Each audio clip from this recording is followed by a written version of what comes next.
오늘 하나님께서 우리에게 주시는 말씀은 에스라 1장 1절부터 4절까지 말씀인데요. 에스라 1장 1절부터 4절까지 말씀을 좀 한 절 한 절이 길어서 우리 교독하도록 하겠습니다.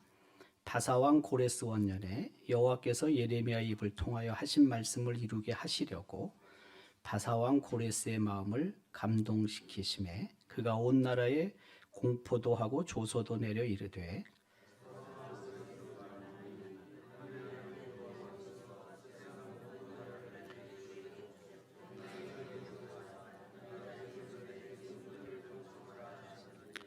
이스라엘의 하나님은 참 신이시라. 너희 중에 그의 백성된 자는 다 유다 예루살렘으로 올라가서 이스라엘의 하나님 여호와의 성전을 건축하라. 그는 예루살렘에 계신 하나님이시라. 그 남아있는 백성이 어느 곳에 머물러 살든지 그곳 사람들이 마땅히 음과 금과 그 밖의 물건과 짐승으로 도와주고 그 외에도 예루살렘에 세울 하나님의 성전을 위하여 예물을 기쁘게 드릴지라 하였더라. 아멘. 오늘 우리 보통 그 수요 저녁 예배 시간에 찬양대 그리고 우리 은혜의 나눔의 시간이 있는데 간증이나 또 찬양대 순서는 오늘 생략을 했습니다. 그래서 우리가 이 수요 저녁 예배 시간에 성경에 기록된 여러 인물들 중에 우리가 물론 뭐 오랫동안 예수 믿고 성경 공부해서 웬만한 사람들은 다 우리가 알고 있는데 그래도 그 메이저 인물들이 아닌 마이너 인물들을 우리가 계속 지금 찾아보고 있는데요. 86번째 오늘 시간입니다. 고레스입니다. 그 고레스의 의미는 태양이란 뜻입니다. 태양. 그가 페르시아 제국의 초대 왕이 되죠. 그만큼 거대한 제국을 그가 그 소유한 왕이죠. 이 사람이 어떤 사람이냐면은 캄비세스 1세의 아들이고 바사, 우리 성경에서는 바사라고 보통 번역을 하는데 페르시아 제국의 초대 왕이고 이 사람이 이제 바벨론 제국을 정복한 사람이고 그리고 그 왕위를 아들에게 물려주고 전쟁에 참여했다가 전사한 사람. 그러니까 보통은 우리가 끝까지 그 왕자에 머물러 있으라고 하잖아요. 근데 이 사람은 진짜 전쟁에 능한 사람, 전쟁을 어떻게 보면 좋아한 사람, 정복의 왕이었죠. 그래서 아들에게 주고는 자기는 또 전쟁하러 나갔어요. 근데 죽긴 했지만 어쨌든 그만큼 그 페르시아 제국의 혁혁한 공을 갖고 있는 사람이죠. 그 페르시아 제국의 땅덩어리가 굉장히 넓습니다. 여러분 지금 저 지도를 보면은요, 뭐 다른데 이렇게 별로 없어가지고 여러분들이 저게 도대체 우측이 어디까지 갔고 좌측이 어디까지 갔냐, 아래는 어떻게 갔냐 이렇게 생각이 좀 들긴 하는데 좌측에 지금 그 연두색 쪽 밑이 애굽이거든요. 애굽. 그다음에 그 애굽 위에가 지중해가 있고요. 그다음에 그 지중해 위에 보면은 튀르키예까지 다 먹은 거예요. 이게. 그다음에 지금 그 애굽으로 쭉 북쪽으로 올라가면 푸른 색이 보이는데 이제 그게 흑해거든요. 흑해. 그다음에 좌측변 흑해 좌측이 카스피해. 카스피해에서 또 우측이 중앙에 있는 푸른색이 그 카스피해고 그 다음에 다시 또 우측에 작은 푸른색은 언제나 물이죠. 저게 아랄해거든요. 그리고 지금 거의 끝에 푸른색 우측 끝이 어디냐면요. 저기 경계가 인도예요. 인도. 그러니까 그 지금 그 연두색 거의 끄트머리가 아프가니스탄이고 그 밑에 그 중앙쯤에 이제 놓고 봤을 때 아프가니스탄 그 밑이 파키스탄이에요. 파키스탄. 그 다음에 파키스탄 바로 옆이 인도잖아요. 그러니까 지금 저 연두색과 흰색으로 되는 경계가 어디냐? 인도입니다. 인도. 그러니까 저 페르시아 제국이 엄청난 거죠. 네. 엄청난 땅덩어리죠. 어쨌든 이제 기초를 놓은 사람이 누구냐? 바로 이 고레스라는 사람입니다. 위대한 왕이죠. 근데 이 왕이 고레스가 하나님의 주권과 섭리를 나름대로 인정한 사람이죠. 물론 하나님의 백성이 하나님의 주권과 하나님의 섭리를 인정하는 것과는 좀 다른 측면은 있어요. 네. 그가 하나님을 바라보고 또 하나님의 백성, 이스라엘 백성이 하나님을 바라보고 그가 하나님을 신뢰하고 또 이스라엘 백성이 하나님을 신뢰하는 것은 좀 차이는 있어요. 물론 차이는 있지만은 어쨌든 하나님의 주권, 하나님의 섭리를 그가 인정한 사람이죠. 근데 그 이유가 뭐냐면 어떤 측면에서 보면 하나님께서 그를 감동시켰기 때문에 그런 거죠. 자기 스스로 하나님의 주권을 인정하고 또 하나님의 계획을 인정하는 것은 아니고요. 하나님께서 감동시키셨죠. 우리가 오늘 에스라 1장 1절부터 4절까지 읽었는데 1절 제가 함께 잘 안 읽는데 여러분이 조금 피곤한 것 같아서 덜 졸게 하기 위해 제가 오늘 많이 읽을 겁니다. 네. 저도 꾀가 있습니다. 네. 자, 1절 함께 읽도록 하겠습니다. 바사왕 고레스 원년에 여호와께서 예레미야의 입을 통하여 하신 말씀을 이루게 하시려고 바사왕 고레스의 마음을 감동시키매 그가 온 나라에 공포도 하고 조서도 내려 이르되. 네.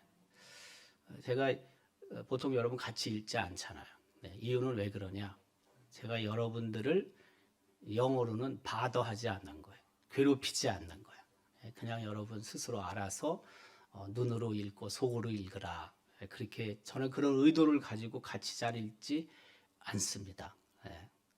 놔두는 거죠. 자율적으로 여러분들에게. 근데 오늘은 가만 놔두면 눈이 자꾸 감기니까 더 많이 감기니까 평소에 비해서 그래서 제가 오늘은 읽는 거예요. 네. 그러니까 하나님께서 고레스의 마음을 감동시키셨다.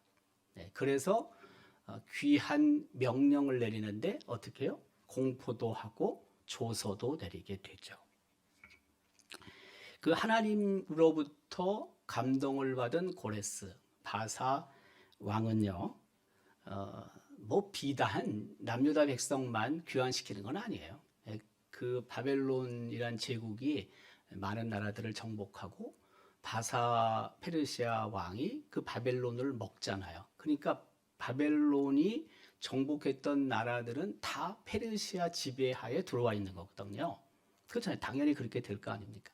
그런데 그 다른 나라들, 남유다를 포함한 그 정복된 다른 나라들에게도 동일한 유화 정책을 펴죠.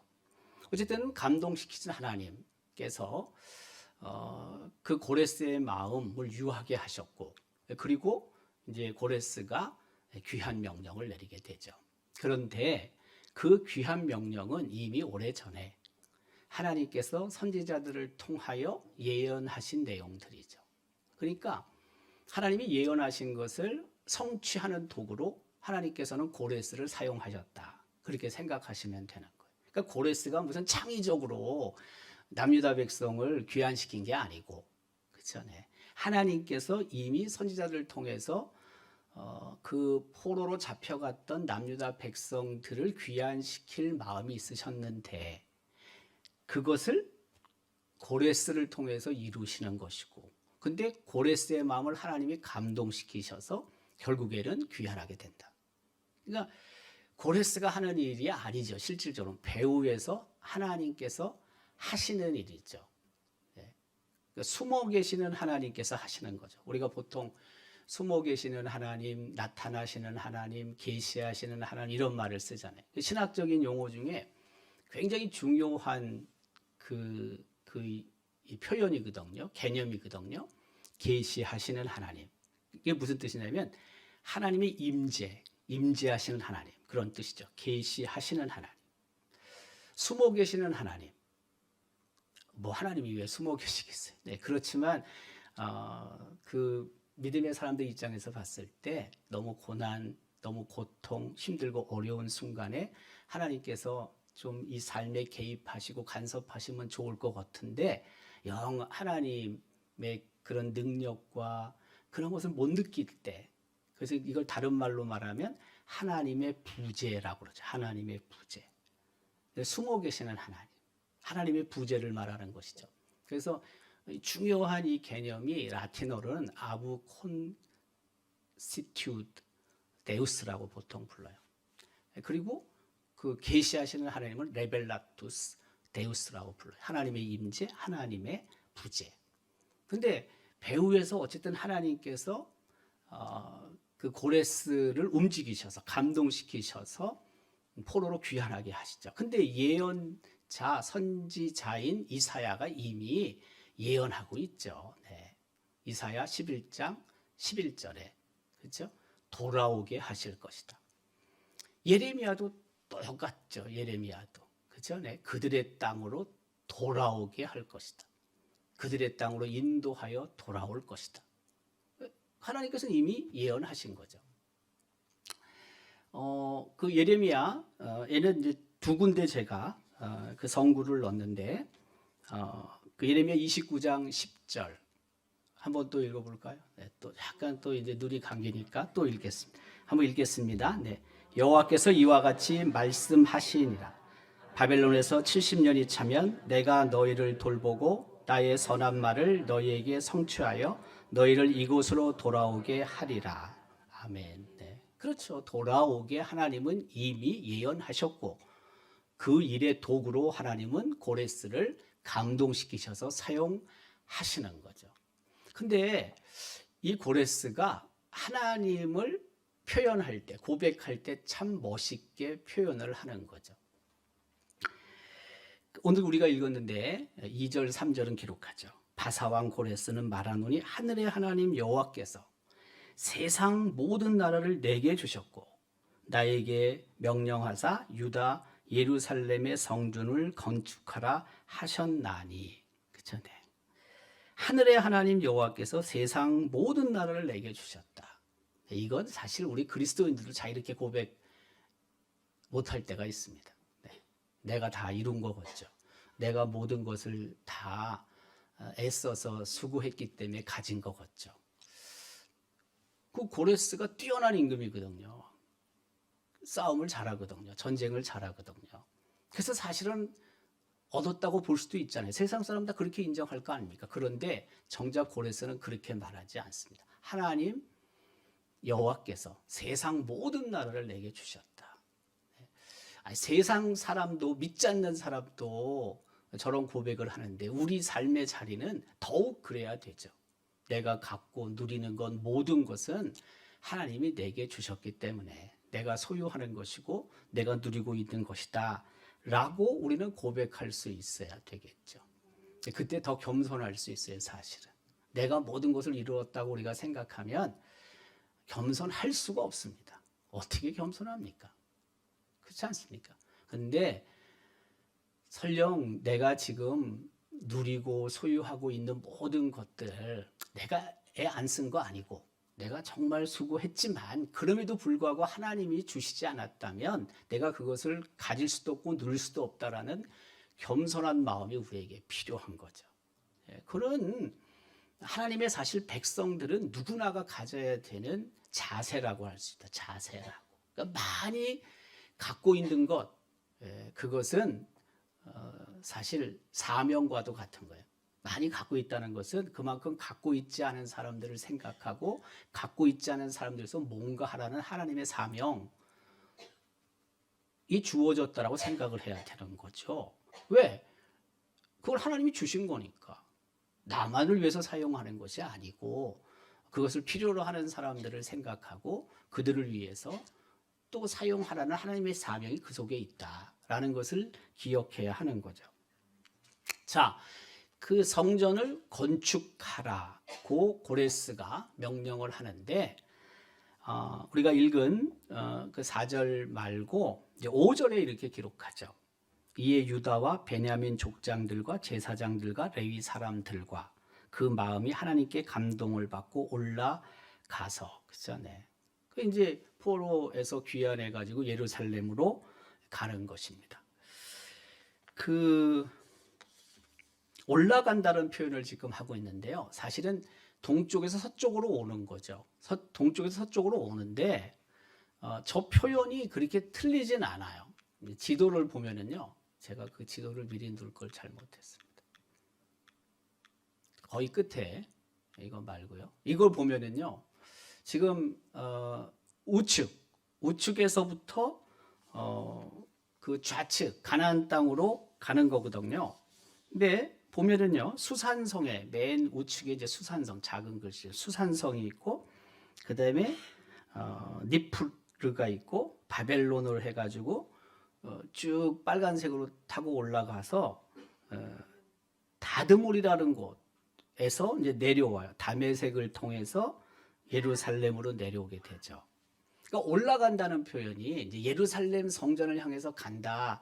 그래서 이제 올라간다는 표현을 쓸 수도 있지만 실질적으로 그 루트 자체가 내려갔다가 가는 게 아니고 유프라테스 강을 타고 쭉 올라가죠. 근데 우리가 알고 있듯이 아브라함은 더 위에 있는 하란까지 갔다가 하란에서 내려오죠. 근데 지금 그 포로 귀환, 저건 2차, 3차 포로 귀환을 학자들이 생각해서 저 루트를 지금 그려놓은 건데 거기까지는 안 올라가요.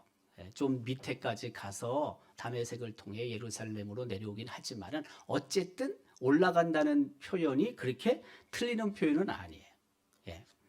자, 어쨌든 중요한 사실은 뭐예요? 포로로 잡혀있던 사람들이 어디로 옵니까? 예루살렘으로 이제 귀환을 하게 되는 것입니다.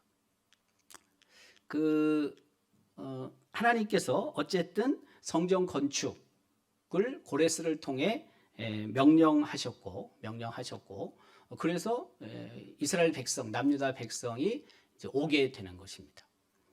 성전을 재건축하게 되는 거죠. 결국에는 성전을 재건축하는데 다 무너졌으니까 성전을 건축하기 위해서는 물건들이 필요하죠. 재료들이 필요하죠. 그래서 백성들이 하나님 앞에 봉헌을 합니다.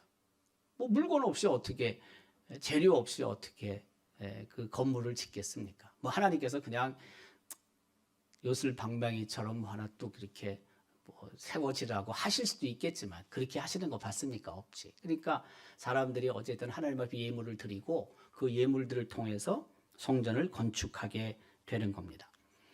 결국에는 성전이 이제 건축이 됩니다만은 그 성전을 건축을 할 때 우리가 알고 있듯이 많은 방해 공작이 있었습니다. 특별히 그 사마리아 사람들이 방해를 놓죠. 자기들도 동참하겠다고 했고 그러나 그 동참하는 것을 거부했고 그때 이 사람들이 페르시아 왕에게 그 항소를 하게 되죠. 모함을 하는 겁니다. 그래서 무려 16년 동안 성전 건축이 중단되죠. 네. 사실 하나님의 전을 건축한다는 것이 그렇게 만만한 건 아닙니다. 우리 집 하나 건축하는 것도 뭐 저는 건축 안 해봐서 모르지만 옆에서 보면은 신경 쓸 게 굉장히 많잖아요. 네, 공사하는 것도 공사하는 거고 또 시에 허가 맡아야 되는 거고 나중에 와서는 준공 검사가 끝나야 되는 거고 뭐 쉽지가 않습니다. 이 예배당도 지난주에 제가 잠깐 언급을 했지만 예배당 건축도 그렇게 쉬운 게 아닙니다. 이게. 네. 우리 교회가 예배당을 신축한 것은 3번 있다고 그랬잖아요. 115년 역사 속에 3번. 그렇잖아요. 네. 1909년 8월 8일 날 시작을 하고 1910년 10월 30일 지금 건영 화물터에 기역자 예배당 16칸짜리 예배당을 진 게 첫 번째. 그 다음에 우리 지금 기념관 자리에 1914년도에 그렇죠? 1914년도에 2층 목조, 함석, 지붕 예배당을 건축하는데 날짜는 몰라요. 우리가 날짜 모르고요. 1914년 초예요. 초. 한 2월 뭐 이 정도 한 될까. 근데 이제 요거는 이제 그 이후에 14년도고 이게 37년도에 준공됐으니까 23년 만에 이 건물을 또 진 거죠. 그러니까 우리 교회 역사상 예배당은 단 3번밖에 짓지 않은 거죠. 네. 순수 예배당으로는 그러나 이 교회 터 안에 예배당 말고 다른 건물들은 뭐 여러 개 신축이 됐죠. 우리가 알고 없지만은 작년에 철거한 성교관 그것도 건축을 한 거고요. 그다음에 100주년 기념관 건축을 우리가 그 하고 나서 이 본당 바로 옆에 우측편에 있던 교육관을 또 철거도 하고요. 네. 뭐 여러분 다 그거 알잖아요. 네. 그 이전에 그 세워진 또 다른 건물들도 물론 있습니다만은 어쨌든 순수 성전을 우리가 3번 건축했다. 115년 역사 속에. 네. 그리고 뭐 지금 잘 쓰고 있으니까. 네. 근데 요새 저는 참 걱정도 좀 되는 게 뭐 여기저기서 이게 자꾸 지진이 터져가지고요. 지진이. 네. 그래서 야, 참 이거 혹시 한번 또 이거 흔들면 큰일 나는데 이런 생각이 참 들어요. 뭐 안동에는 뭐 지진이 별로 안 오겠지만 그래도 이게 한번 이게 이렇게 쓱 흔들고 가면은 만만하지 않거든요. 이게. 네. 그래서 그것도 저는 또 염려가 돼요. 네. 어쨌든 성전 건축은 그렇게 만만한 일이 아니다. 뭐 온 성도들이 합력하고 기도해야지만 성전은 건축할 수 있다는 것을 알 수가 있는 거죠. 그 16년 동안 중단되었다가 이제 성전이 완공이 됩니다. 완공이. 재완공된 성전이라는 것은 솔로몬에 의해서 첫 번째로 성전이 건축됐고 그리고 남유다 백성이 바벨론 포로로 잡혀가게 되는데 3차 침공 때 우리가 알고 있듯이 느부갓네살 왕 느부사라단 그 장군에 의해서 회파가 되는 거죠. 그리고 돌아오는데 돌아와서 스룹바벨에 의해 지도하에 예루살렘 성이 세워지게 되는 거죠. 에스라 6장 15절 16절 말씀을 다시 한번 읽겠습니다. 한번 읽습니다. 이스라엘 하나님의 명령과 바사왕 고레스와 다리오와 아닥사스다의 조서를 따라 성전을 건축하며 이를 끝내되 다리오 왕 제6년 아달월 3일에 성전 일을 끝내니라. 아멘. 네. 성전이 이제 준공이 됐습니다. 제가 자꾸 읽혀서 내 스타일은 아닌데 이거는 우리 조경화 목사님 스타일인데 네. 저 목사님 새벽에도 읽힌다니까. 예. 나는 깜짝 놀랐다니까요. 근데 이제는 익숙해요. 조 목사님이 이렇게 단에 쓰면요. 아, 또 몇 번 읽겠구나. 제가 그 생각을 해요. 네. 자, 이거 보시면은요. 이제 가상 그 건물 모습이긴 한데 첫 번째 이제 솔로몬의 성전이 있고요. 그다음에 중간인데 스룹바벨에 의해서 남유다 백성이 귀환한 후에 세워진 성전이 있고요. 그 다음에 이제 헤롯 대왕이 진 성전이 있어요. 제일 어느 게 화려합니까? 여러분 보실 때 겉모양을 볼 때 규모도 크고 그래도 화려해 보이는 게 어느 거예요? 헤롯 성전이에요. 헤롯 성전. 네, 규모도 크고요. 그리고 처음 세워진 솔로몬 성전은 가운데 있는 스룹바벨 성전에 비해서 규모도 크고요. 그것도 화려해요. 물론 뭐 다 금으로 누볐으니까 뭐 얘기할 것도 없죠. 뭐. 근데 그 스룹바벨에 의해서 다시 세워진 성전이 처음 솔로몬에 의해서 세워진 성전과 비교해 봤을 때 너무 형편없다고 생각을 했거든요. 너무 형편없이 초라하다고 생각을 했어요. 저는 그 당시는 그럴 수밖에 없어요. 포로에서 귀환해 왔죠. 뭐 갖고 있는 게 뭐 있어요, 여러분? 아무것도 없는데. 그 땅에 살고 있는 사람들도 갖고 있는 거 없어요. 더욱이 무슨 뭐 그렇게 신앙의 열정이 있었던 것도 아니고요. 그 성전이 무너졌으니까 어디든 성전을 건축해야 될 사명이 있었던 것이고 스룹바벨이 깃발을 든 것이고 그래서 사람들이 어디든 동참하게 된 것이고 처음에 열의를 가지고 성전을 재건했지만 중단이 됐었고 중단이 그래서 학개와 스가랴 선지자가 독려해서 결국에는 어떻게 되는 거예요? 성전이 세워지잖아요. 그러니까 그 중간 과정을 보면 저만한 성전을 건축한 것도 정말 대단한 거죠. 네. 상황이 그런 거예요. 상황이. 네. 그 우리 1914년도에 우리 교회가 여기에 섰다고 그랬잖아요. 네. 두 번째 예배당이 세워지는데, 그래도 2층 예배당이란 말이에요. 그게. 네. 물론 2층에 올라가도 몇 명 못 앉습니다만은 네. 뒤에만 조금 있는 거죠. 네. 근데 이제 그 당시에 보통 그, 그 건축 설계한 윌리엄 메릴 보리스가 건축 설계를 하는데 우리 예배당을. 근데 우리나라에 수없는 기독교에 관련된 그 건축물을 설계했거든요. 그 보리스가. 일본의 평신도 선교사로 온 건축가예요. 그 보리스가. 근데 이제 그분이 일본에도 수많은 기독교 유관 단체, 교회뿐만이 아니라 그걸 설계를 하고, 그리고 이제 한국에도 수많은 걸 이분이 설계했어요. 설계를 했는데 우리 예배당, 이 예배당과 거의 이제 비슷한 게 이제 순천에 있죠. 순천에. 예. 순천에 있는데 불타서 한 20여 년 전, 30년 전에 불타갖고 다 없어져 버렸어요. 근데 아주 우리 예배대랑 유사해요. 그 건물 외관을 보면, 그리고 내부를 보더라도 비슷한데 우리 거보다 크죠.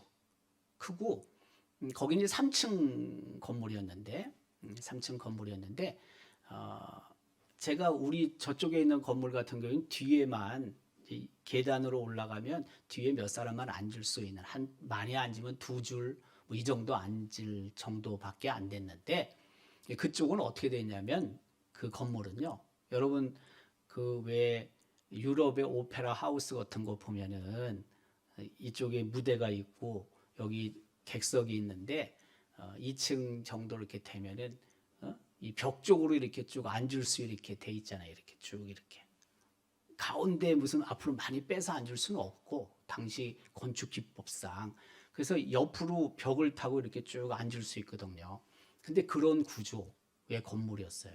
네, 근데 그게 이제 불타가지고 순천 매산교회, 매산 고등학교 그 다 불타고 없어져 버렸죠. 우리가 이제 남아 있는 거예요. 이게 어떻게 보면 거의 그 보리스가 그 설계한 건축물 중에 그 지방에서는 거의 유일하게 남아 있다고 봐도 틀리지 않아요. 서울에는 뭐 이화 여자 고등학교나 대학교 안에 그가 설계한 건물들이 있는데 어쨌든 우리는 살아남아 있는 거죠. 그래서 뭐 초라하긴 하더라도 저 스룹바벨의 성전은 굉장한 의미가 있는 성전입니다. 그 1914년도에 우리가 여기 건축물 예배당이 세워지고 바로 우측편에 지금 성서병원 그 앞에 본관, 그게 3층짜리 그 병원이 세워지거든요. 거기. 그게 1914년도에 그게. 그러니까 그 1914년도에 예배당과 그리고 그 병원이 같이 세워져요. 근데 이게 그 6.25 일제 이제 만렵 또 6.25 이렇게 거치면서 완전히 다 무너져 버리죠. 6.25 때 특별히. 그래서 나중에 세워지는 게 건물이 있어요. 나중에 우리가 보는 건 나중에 세워진 거예요. 나중에 증축하지만, 근데 첫 번째 거에 비하면 아주 초라합니다. 예. 그러니까 1914년도에 지어진 병원이 40여 년 지난 다음에 지어진 건물과 비교해 봤을 때 그 빨간 벽돌이요 훨씬 더 아름답고 훨씬 더 우수합니다. 네. 그러니까 그 1914년도에 미국에서 선교사에게 보낸 그 선교비를 통해서 건축하게 되는데 비교가 안 돼요. 비교가. 네. 너무 아름다운 건물이었는데 그게 무너지게 되는 거죠. 어쨌든 스룹바벨 성전도 저는 굉장한 그 남유다 백성들의 헌신이 있었다라고 보면 틀리지 않습니다. 그냥 보내는 것이 아니고 귀환시키는 게 아니고 고레스가 성전 기물, 약탈한 성전 기물을 반환하게 되죠. 그래서 열왕기하 25장 13절 안에는 성전 기물들 파괴하고 약탈해서 바벨론으로 가져간 기물들을 이야기를 하고 있고요. 근데 그 중에 이제 접시나 대접이나 그릇들을 얘기를 하고 있고요. 금으로 만든 거, 은으로 만든 거 이런 거를 다 가져갔다는 거죠. 여기도 보면은 금 접시가 30개다, 은 접시가 몇 개요? 1000개다. 뭐 이렇게 쭉 나오잖아요. 네. 그래서 이제 고레스가 그 사실을 알고, 고레스가 굉장히 그 아마 문서 같은 것을 잘 본 것 같아요. 그리고 그 문서를 아주 잘 기록해 놓았다는 거죠. 그 참 어떻게 저걸 알겠어요, 여러분? 알기가 어려운 거죠. 근데 고레스가 정확하게 파악을 하고 있었고, 그리고 성전 안에 있던 기물들, 약탈해온 기물들을 반환하라고 명령을 하는 거죠. 네. 자, 그래서 이제 성전 기물들이 반환이 되고, 그것을 세스바살이 가지고 남유다로 향하는 것입니다. 보통 저 세스바살의 인물에 대해서는 되게 잘 정확하지가 않아요. 우리가 생각할 때 스룹바벨에 의해서 1차 포로 귀환이 이루어졌다고 생각하는데, 스룹바벨의 이름이 나오질 않고 저 세스바살이라는 사람이 나오거든요. 그래서 학자들은 스룹바벨과 저 세스바살이 동일한 인물이다라고 말하는 사람도 있고요. 또 스룹바벨과 어떤 인척 관계다라고 얘기하는 사람들이 정확하지는 않습니다. 그러나 어쨌든 중요한 사실은 스룹바벨에 의해서 제2차 제2성전이 신축됐다라는 것은 분명합니다. 자, 이러고 나서 이제 포로들이 귀환해 오는 것입니다. 그 에스라 1장 11절에는 사로잡힌 자들이 바벨론에서부터 예루살렘으로 떠나게 되는 것을 말하고 있고요. 그리고 그 에스라 2장 64절, 65절은 그 1차 포로 귀환하는 사람의 수가 42,360명으로 기록하고 있습니다. 그러니까 많은 수가 돌아오게 됩니다. 그런데 고레스에 의해서 어쨌든 포로 귀환 명령이 이루어져서 오긴 하지만, 그러나 하나님께서 이 일도 행하신 일이다. 포로들이 예루살렘으로 올라오게 된 것은 하나님이 행하신 일이다 라는 것을 시편 126편 1절은 분명하게 말하고 있습니다. 여호와께서 시온의 포로를 돌려보내실 때에 우리는 꿈꾸는 것 같았도다. 이루어질 수 없는 일이 이루어진 거죠. 네. 우리나라가 일제로부터 독립을 한 것도 사실은 이루어질 수 없는 일이 이루어진 거죠. 우리가 한 게 뭐 있어요? 우리가 힘이 있었습니까? 없었잖아요. 그럼에도 불구하고 독립을 우리가 쟁취하게 되는데, 광복하게 되는데, 그거는 믿음의 눈으로 봤을 때 하나님의 은혜 아니고서는 설명할 수 없다는 겁니다. 자, 이제 귀한 연대 편인데요. 3차에 걸쳐서 포로로 잡혀가고 3차에 걸쳐서 포로로 귀환하게 됩니다. 그래서 우측편 페르시아에서 가나안 땅으로 오게 되는데요. 저기 지금 그 우측에서 좌측으로 가는 것은 그들이 그 루트를 타고 귀환했다라는 것은 아닙니다. 혹시 여러분 착각하지 마시고요. 그냥 1차, 2차, 3차를 그냥 쉽게 표현한 거고요.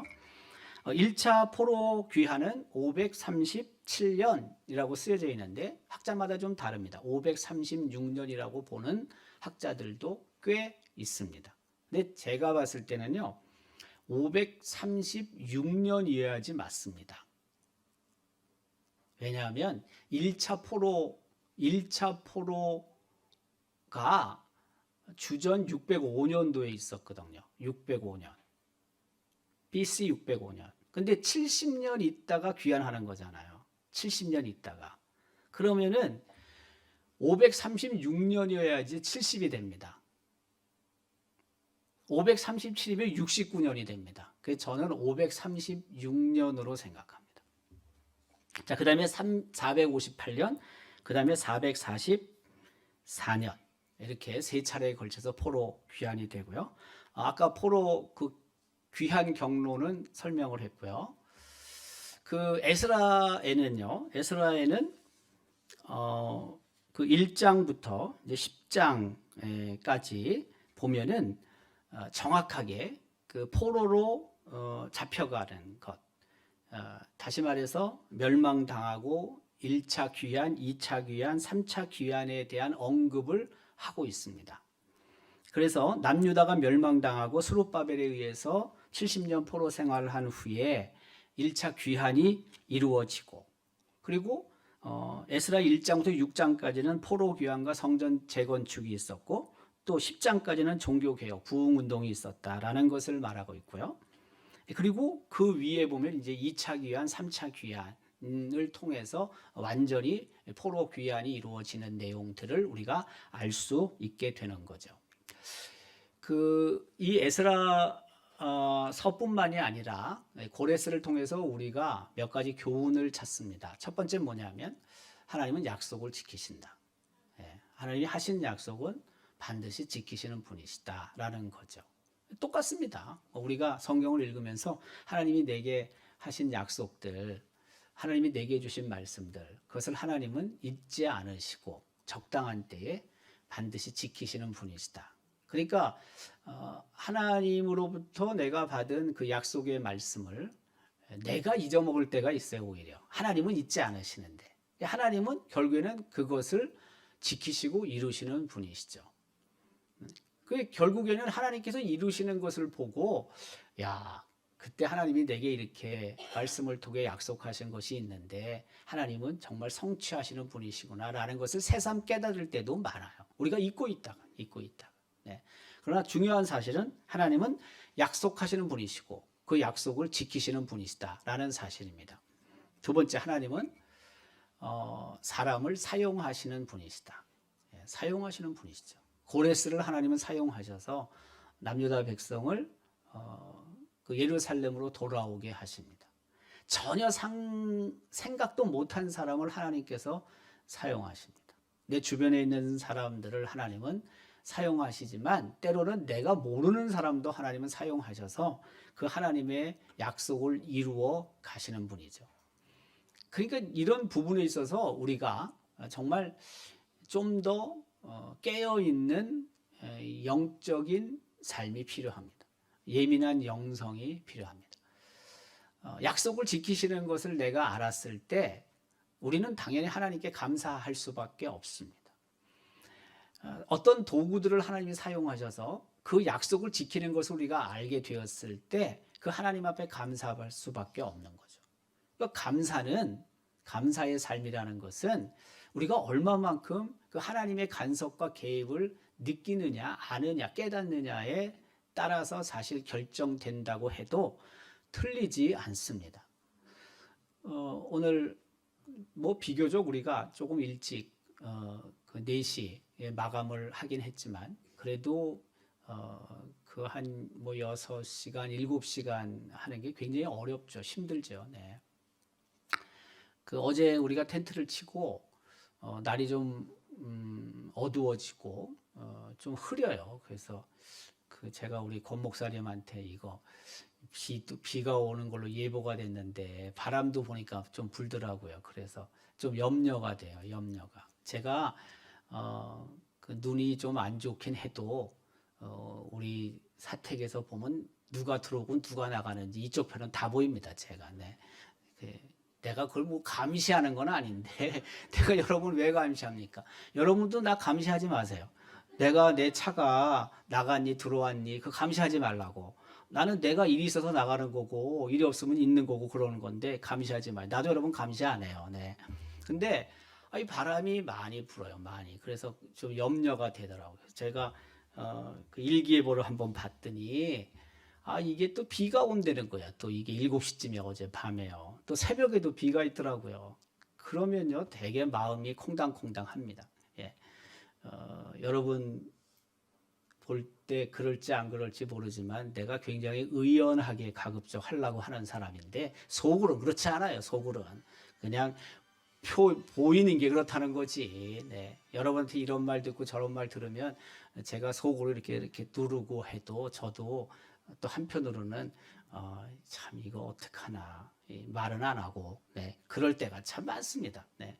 그렇지만 잘 표현은 안 합니다. 왜 내가 불안해하고 내가 염려하고 내가 걱정하면 여러분은 더 그게 커지니까 증폭이 되니까 저는 가급적이면 그런 표현을 하지 않습니다. 근데 어제도 오늘 새벽에 제가 5시 새벽 기도에 나오면서 날이 괜찮더라고요. 그 정도면. 네. 그래서 그렇다고 제가 밤새도록 날이 어떨까 지켜본 건 없어요. 나도 자니까. 네. 저는 금방 자요. 금방. 네. 누우면 금방 잡니다. 우리 집사람이 저한테 늘 부럽다고 합니다. 나는 잠 못 자는지 모릅니다. 나 그냥 자니까. 네.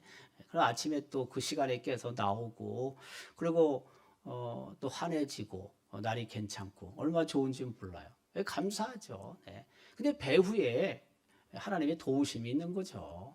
그렇지 않습니까? 뭐 우리가 그걸 뭐 어떻게 막습니까? 비 오는 것을 못 막지. 바람 막 부는 걸 어떻게 막습니까? 못 막지. 아니 여태까지 우리 바자야 하면서요. 바람이 엄청 세게 불어가지고요. 텐트 다 걷은 적도 있습니다. 진짜. 네.